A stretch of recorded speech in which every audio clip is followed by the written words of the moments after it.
अहिले तपाईले NPL season 2 हेरिरहनु भएको छ? हेरिरहेको छु अलिअलि। सो एनपीएल सिजन 2 मा एनपीएल को फुल फर्म के हो? Nepal premier league. Nepal premier league. NPL season 2 कुन चाहिँ स्टेडियममा भइरहेको छ? टियु क्रिकेट ग्राउन्डमा। टियु स्टेडियममा। कृतिपुरको टियु स्टेडियममा भइरहेको। एनपीएल सिजन 2 मा रोबोटिक डगलाई के नामले चिनिन्छ? डग। चङ्खे। चङ्खे। क्रिकेटमा एक ओभरमा कति बल हुन्छ? 6 वटा बल। 6 बल हुन्छ। एनपीएल सिजन 2 कति ओभरको गेम हो? Over 20 over. सुबिसुको एनपीएल ह्याशट्याग के छ? Exceeding expectation. Exceeding expectation. Hashtag Subisu होला नि।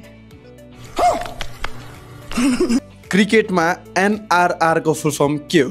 एनआरआर को net run required. Net run rate. पूर्वेली राजा भनेर कसलाई चिनिन्छ? विराटनगर किङ्सको म्यास्कट अर्ना। अहिलेसम्म विराटनगर किङ्सले कतिवटा गेम जितेको छ? 2टा गेम जितेको छ। हस्, थ्याङ्क यू।